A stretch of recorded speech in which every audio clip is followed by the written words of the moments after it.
तो बच्चों जैसा कि आप जानते हो कि वाक्य का वर्गीकरण दो आधारों पर किया जाता है। एक होता है हमारा क्या, रचना के आधार पर, एक होता है अर्थ के आधार पर। रचना के आधार पर हमने हमारे लास्ट वीडियो में पढ़ लिया है। इस वीडियो में हम पढ़ने वाले हैं अर्थ के आधार पर वाक्य के भेद। कितने होते हैं? 8 प्रकार के होते हैं। फर्स्ट होता है हमारा विधानवाचक वाक्य, सेकंड निषेधात्मक वाक्य, थर्ड प्रश्नवाचक वाक्य, फोर्थ होता है विस्मयादिबोधक वाक्य, फिफ्थ होता है आज्ञावाचक वाक्य, सिक्स होता है इच्छावाचक वाक्य और सेवंथ होता है संदेहवाचक वाक्य और लास्ट एंड एट्थ होता है हमारा संकेतवाचक वाक्य। तो सबसे पहले मैं आपको इनका मीनिंग बता देती हूँ, क्योंकि अगर आपको किसी भी वर्ड का मीनिंग पता होता है तो उसकी डेफिनेशन आप इजीली बना सकते हो। मैं बार बार हर वीडियो में आपसे यही बोलती हूँ, तो इनका भी देख लीजिए। विधानवाचक अर्थात क्रिया के करने का बोध पाना, निषेधात्मक मना करने के योग्य में जो नकारात्मक मीन्स निकाले, प्रश्नवाचक जो प्रश्न का बोध कराए, विस्मयादिबोधक विस्मयादि जैसे छी, ईर्ष्या और कुछ भी आश्चर्य, ये सब भाव हमारे मन में उत्पन्न हो। आज्ञावाचक आज्ञा देना किसी को, इच्छावाचक किसी के लिए बेस्ट विशेष रखना, संदेहवाचक संभावना व्यक्त करना और संकेतवाचक एक वाक्य क्रिया का संबंध दूसरे वाक्य क्रिया पर डिपेंड हो। क्लियर? तो अब हमारा फर्स्ट देखिए, विधानवाचक वाक्य किसे कहते हैं? सामान्य कथन से क्रिया के करने या होने का बोध कराने वाले वाक्य कौन से कहलाते हैं? हमारे विधानवाचक कहलाते हैं। मतलब बिल्कुल सामान्य तौर पर बिल्कुल नॉर्मली जो सेंटेंस होते हैं जिनमें क्रिया के करने या होने का भाव या बोध उत्पन्न हो, हमें जानकारी मिले। जैसे मैं प्रतिदिन पढ़ता हूं, मैं प्रतिदिन पढ़ता हूं, तो यहाँ पढ़ना क्या हो गई? क्रिया हो गई, क्रिया का बोध करा रहा है। सूर्य गर्मी देता है। क्लियर? सेकंड देखिए, निषेधात्मक वाक्य, जिन वाक्यों से किसी कार्य के निषेध अर्थात न, नहीं, मत का बोध होता है। निषेध अर्थात मना करने की, और निषेध वाक्य कौन कौन से होते हैं? शब्द न, नहीं, मत का बोध होता है, उन्हें निषेधात्मक वाक्य कहते हैं। एग्जाम्पल देखिए, तुम बाहर मत जाओ। तो जो ये मत शब्द है, इससे हमें मतलब वो बाहर जाने के लिए क्या कर रहा है? मना कर रहा है। और निषेध भी क्या होता है? मना करने के अर्थ में होता है। तो इस मत शब्द से हमें क्या पता चल गया कि ये कौन सा वाक्य है? हमारा निषेधात्मक वाक्य है। सेकंड एग्जांपल देखिए, आज हिंदी अध्यापक ने कक्षा नहीं ली। तो नहीं शब्द से हमें पता चल गया कि जो आज हिंदी की क्लासेज होने वाली थी वो नहीं हुई, निषेधात्मक वाक्य हो गया। क्लियर? तो हमारा थर्ड देखिए, जी प्रश्नवाचक वाक्य क्या होता है? प्रश्नवाचक वाक्य जिन वाक्यों में प्रश्नात्मक भाव प्रकट हो, जिन वाक्यों में प्रश्नात्मक भाव प्रकट हो अर्थात किसी कार्य विषय के संबंध में प्रश्न पूछने का बोध हो, उसे हम क्या कहेंगे? प्रश्नवाचक वाक्य कहेंगे। एग्जाम्पल है, वियान क्या कर रहा है? तो हमने प्रश्न पूछा कि वियान क्या कर रहा है, तो जो ये क्या शब्द आया, इससे हमें क्या पता चला कि ये प्रश्न का बोध करा रहा है, इसलिए कौन सा वाक्य हुआ?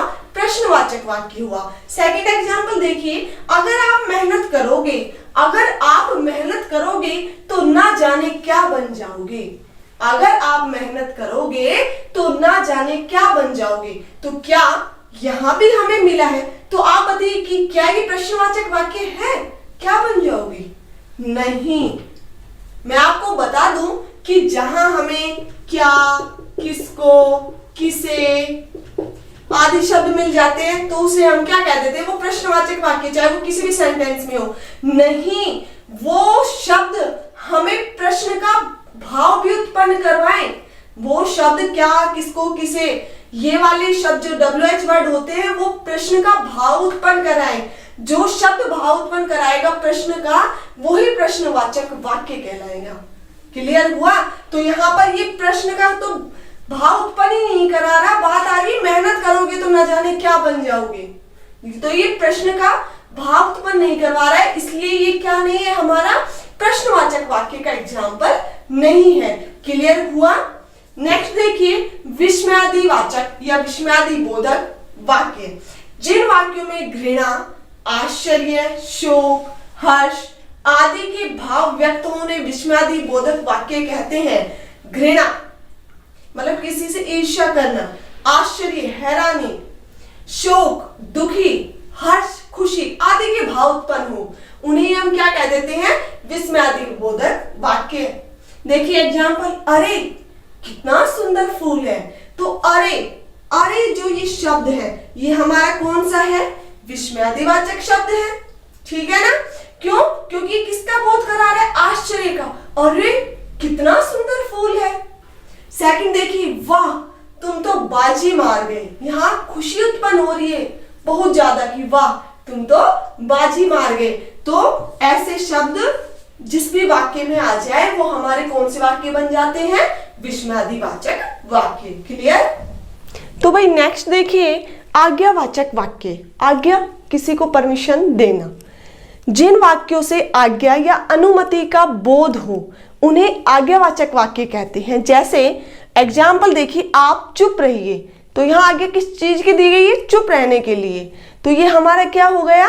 आज्ञावाचक वाक्य। सेकंड देखिए, यह पेन लेकर अंजलि को दे आओ। पेन लेकर अंजलि को देने के लिए कहा है, तो ये भी क्या हो गई? यहाँ पर आज्ञा हो गई, इसलिए ये भी किसका एग्जाम्पल हुआ? हमारा आज्ञावाचक वाक्य का। नेक्स्ट देखिए, इच्छावाचक वाक्य। जिन वाक्यों से वक्ता की इच्छा, शुभ कामना, आशीर्वाद आदि का बोध हो। क्या हो? जिन वाक्यों से वक्ता की, वक्ता क्या होता है? बोलने वाले की क्या क्या? इच्छा, शुभ कामना, आशीर्वाद का बोध हो, उन्हें हम क्या कहेंगे?